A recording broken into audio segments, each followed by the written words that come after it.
Oke, baiklah. Hmm, Pada sesi kali ini kita akan membahas lebih lanjut terkait dengan pengujian hipotesis subvektor dari parameter. Beberapa sub pokok bahasan yang akan kita bahas itu mulai dari bagaimana kita melakukan uji parsial dan sekuensial. Kemudian ada juga pendekatan alternatif dalam pengujian hipotesis pada subvektor beta, pendekatan alternatif parameter tak sentralan, hipotesis yang lebih umum. Kemudian yang pada sesi terakhir kita akan membahas terkait dengan hipotesis general linear. Nah, sebelum kita masuk pada pembahasan masing-masing sub pokok bahasan, maka yang pertama kali kita harus pahami yaitu apa perbedaan antara efek parsial dan efek sekuensial.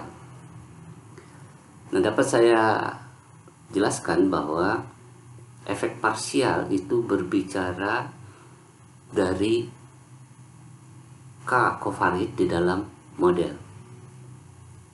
Jadi kalau ada kita ingin membangun model dengan melibatkan 5 kovarit misalnya, berarti Y sama dengan beta 0 ditambah beta 1 X1 ditambah beta 2 X2 ditambah beta 3 X3 beta 4 X4 dan beta 5 X5 plus epsilon. Nah, maka efek parsial X1, berarti kalau kita berbicara X1 saja di antara 5 kovarit itu, maka efek dari X1 disebut sebagai efek parsial di antara 5 kovarit. Berarti ada beberapa efek parsial yang bisa kita tampilkan. Misalnya efek X1 dari kelima kovarit. Berarti disebutnya X1 efek parsialnya dari kelima kovarit. Nah, berbeda halnya dengan kalau kita berbicara efek sekuensial. Jadi dalam efek sekuensial yang menjadi perhatian utama adalah urutan bagaimana kita memasukkan kovarit itu di dalam model. Sebagai contoh, misalnya yang pertama, model pertama yang kita bangun adalah Y sama dengan beta 0 plus epsilon. Nah, kemudian di tahap selanjutnya, model yang kita bangun adalah Y sama dengan beta 0 ditambah beta 1 X1 plus epsilon. Nah, maka kalau kita berbicara efek X1, di situ kita bisa berbicara secara sekuensial bagaimana efek X1 setelah beta 0 ada di dalam model. Nah, kemudian di tahap yang ketiga kita memasukkan X2, berarti model yang kita hadapi adalah Y sama dengan beta 0 plus beta 1 X1 ditambah beta 2 X2 plus epsilon. Maka efek sekuensial X2 setelah X0 dan X1, di situ disebutnya sebagai efek sekuensial X2 setelah beta 0 dan beta 1 ada dalam model, dan seterusnya begitu. Jadi kesimpulannya bahwa kalau efek parsial berbicara efek suatu kovarit di dalam K kovarit di dalam model. Tapi kalau efek sekuensial berbicara efek dari suatu kovarit setelah sebelumnya kovarit lain ada di dalam model. Jadi tidak harus berbicara terhadap seluruh kovarit. Oke, kita masuk pada sub pokok bahasan yang pertama. Bagaimana kita melakukan pengujian parsial dan sekuensial. Nah, untuk uji parsial untuk satu parameter tertentu, ini yang pertama kita berbicara notasi dulu. Kita ada notasi baru untuk mewakili jumlah kuadrat regresi. Pada sebelumnya jumlah kuadrat regresi kita notasikan dengan C kare.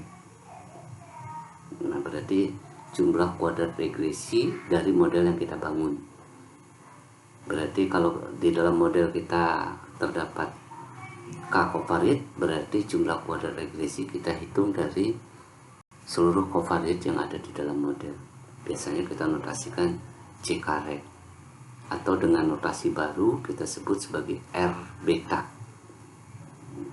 dimana beta yang dimaksudkan adalah vektor beta yang meliputi dari beta 0, beta 1, beta 2 sampai beta K, sehingga sering juga ditulis R besar dalam kurung beta 0, beta 1, beta 2 sampai beta K, kurung tutup. Nah, itu notasi baru untuk jumlah kuadrat regresi, dinotasikan dengan notasi R, kemudian di dalamnya dituliskan parameter dari model yang kita fitting. Nah, kemudian kalau kita mau menguji secara parsial suatu vektor beta, suatu parameter beta tertentu, misalnya sebagai misal kita mau menguji beta 1. Nah, beta 1 ini kita notasikan di sini dengan gamma 1. Sedangkan beta yang lain, beta 0, beta 2 dan seterusnya sampai beta K, kita notasikan dalam vektor gamma 2, sehingga menuliskan jumlah kuadrat parsial gamma 1 bersyarat beta yang lain beta yang lain di dalam model itu kita tuliskan sebagai R dalam kurung gamma 1 bersyarat vektor gamma 2. Nah, tentunya di sini gamma 1 itu berukuran 1 kali 1 karena dia skalar, sedangkan gamma 2 berukuran K kali 1. Sehingga untuk kasus seperti ini, maka hipotesis dari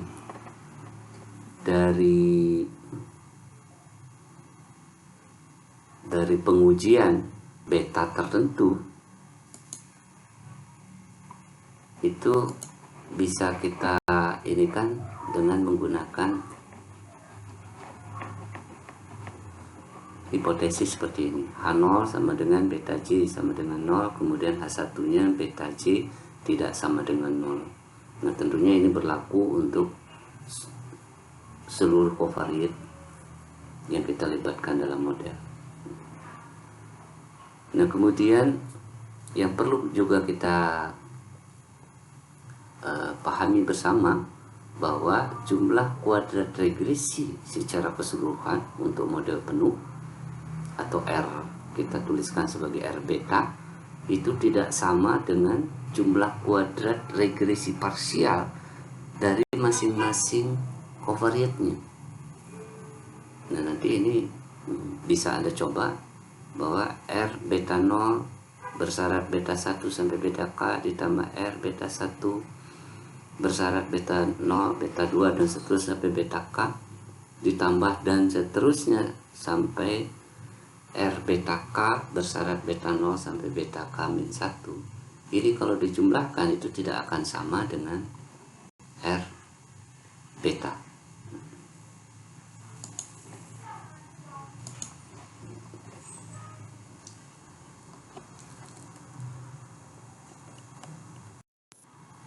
Nah, pengujian untuk kasus yang parsial ini, karena kita hanya menguji untuk satu parameter tertentu saja, maka ini bisa diuji dengan menggunakan uji F dengan derajat bebas pembilangnya 1, derajat penyebutnya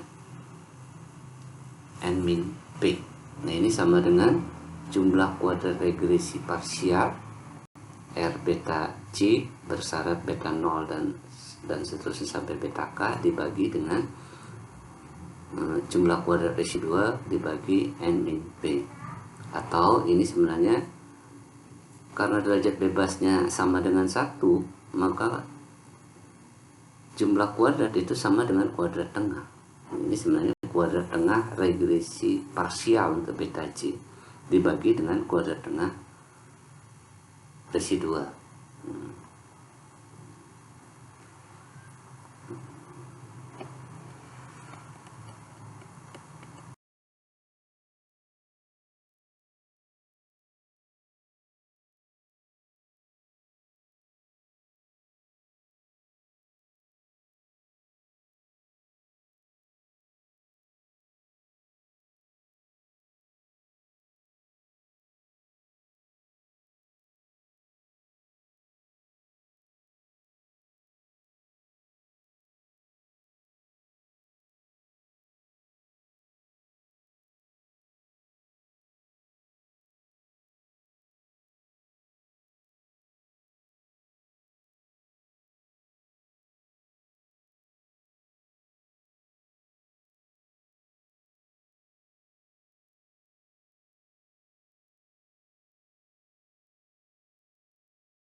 Nah, pendekatan alternatif untuk pengujian hipotesis pada subvektor beta,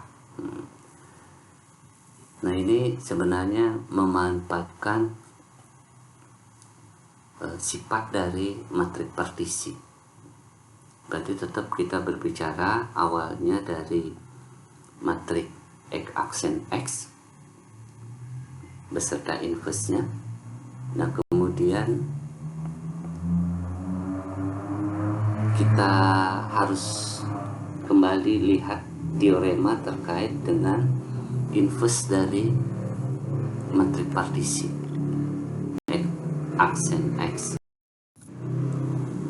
Nah, mungkin ini masih ingat waktu pertemuan pertama,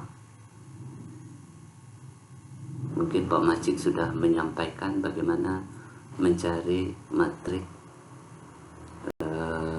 inverse dari aksen X yang dihubungkan dengan matrik partisi. Nah, di sini X berarti dipartisi menjadi dua buah matriks. Matrik pertama itu adalah X1 berukuran N kali R, sedangkan partisi kedua ini matrik X2 berukuran N kali P min R. Nah, R ini adalah ukuran dari subvektor beta yang akan kita uji. Nah, di sini R dari X1 sama dengan R dari X2 sama dengan P min R. Berarti perkalian matrik aksen X itu dalam struktur matrik partisi itu strukturnya seperti ini. X1 aksen X1, X1 aksen X2, X2 aksen X1, X2 aksen X2. Nah, bentuk kebalikan dari matrik aksen X dalam notasi matrik partisi ini dapat dituliskan sebagai A11, A12, A21, A22. Nah, maka A11 inverse, nah karena di sini dia matrik yang berukuran N kali R, di mana pangkat maksimumnya itu adalah R, gitu, sehingga ini termasuk matrik yang berpangkat penuh, sehingga dia punya kebalikan. Nah, kebalikan matriknya itu adalah ini.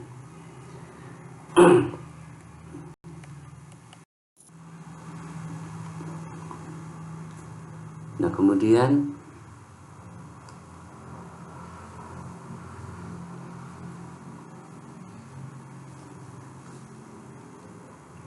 kalau X-nya itu kita partisi seperti tadi menjadi dua matrik X1, X2 dengan karakteristik bahwa rank dari X1 sama dengan R dan ini dan seterusnya. Kemudian betanya berarti dia juga akan dipartisi menjadi dua buah vektor, vektor gamma 1 dan vektor gamma 2. Nah, maka bentuk kuadratik dari jumlah kuadrat regresi gamma 1 setelah gamma 2 ini analog dengan bentuk kuadratik dari jumlah kuadrat regresi dari model penuh, yaitu beta aksen dugaan dikalikan dengan aksen X inverse dikalikan dengan vektor beta. Nah, maka analoginya untuk jumlah kuadrat regresi gamma 1 bersyarat gamma 2 ini sama dengan penduga dari gamma 1 aksen dikalikan dengan A11 inverse dikalikan dengan penduga dari gamma 1. Nah, dengan A11 inverse-nya itu adalah ini. Nah, kemudian dengan penurunan yang sama seperti waktu pengujian kefitan model untuk model Y sama dengan X beta ditambah epsilon, ini diturunkan dengan cara yang sama, berarti cari harapannya, kemudian berdasarkan harapan ini maka pada saat hipotesis 0 benar bahwa vektor gamma 1 ini sama dengan 0, maka nilai harapannya ini, bentuk kuadratik yang ini akan sama dengan sigma kuadrat. Nah, sigma kuadrat itu adalah nilai harapan dari jumlah kuadrat galat. Nah, sehingga pembanding yang baik untuk menguji hipotesis ini adalah menggunakan jumlah kuadrat galat.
Nah, kemudian pengujian alternatif yang lain dengan pendekatan uji T. Nah, tadi sudah disebutkan pada slide sebelumnya bahwa pengujian secara parsial untuk beta J tertentu itu formulanya seperti ini. Nah, kemudian tadi diketahui bahwa R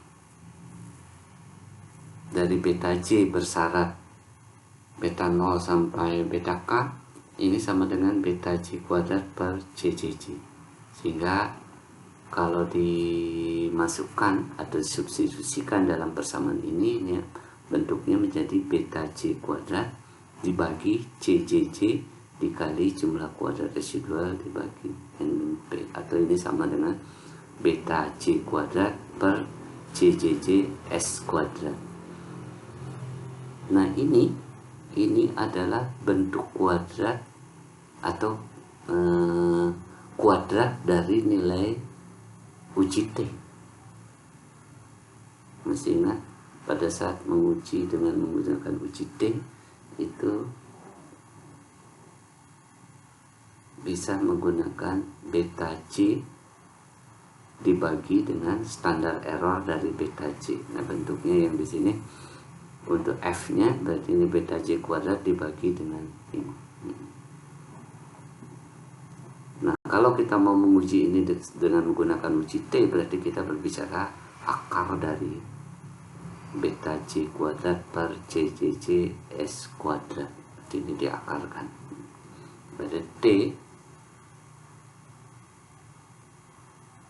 dikuadratkan pada derajat bebas N min P itu akan sama nilainya dengan F dengan derajat bebas pembilang 1 dan derajat bebas penyebutnya N min P.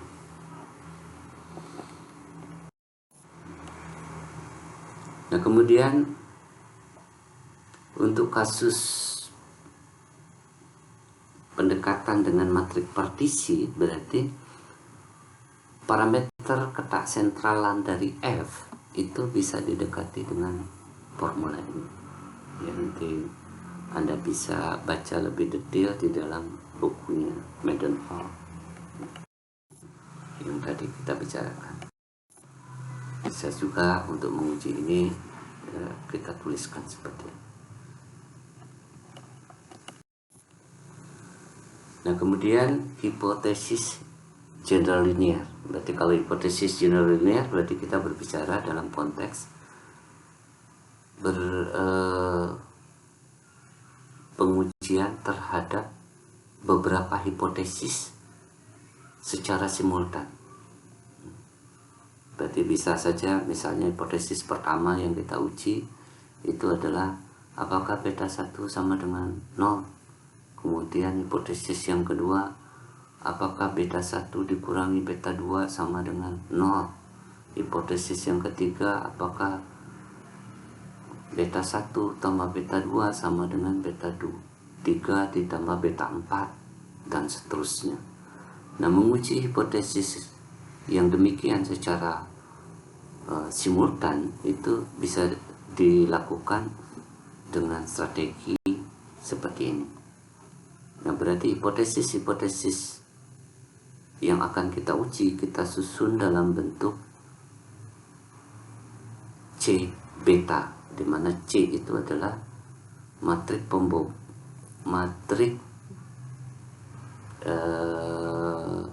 pembobot dari beta.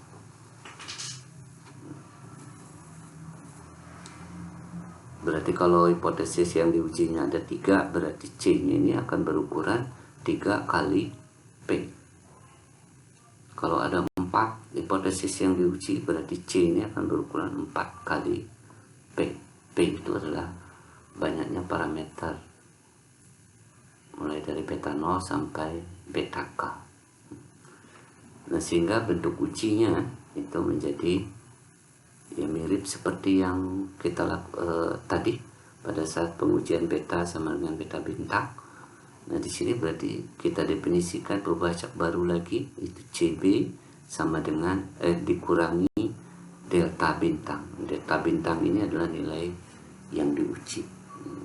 Nah, ini akan mengikuti distribusi normal dengan pusatnya seperti ini. Nah, bentuk kuadratik dari Z aksen AZ ini akan mengikuti distribusi chi-square. Nah, dengan A matrik kuadratiknya itu adalah X aksen X. Ini mohon maaf, komanya tolong dihapus.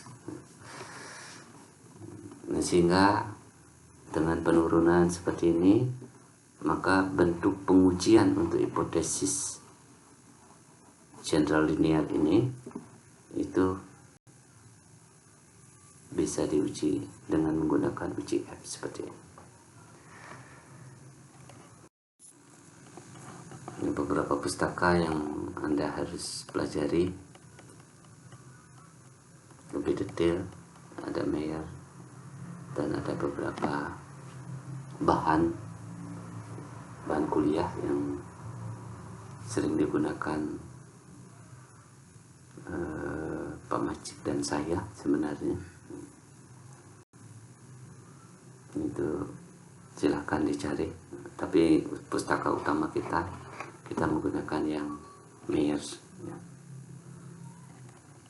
Oke, demikian bahasan terkait dengan pengujian hipotesis untuk subvektor beta.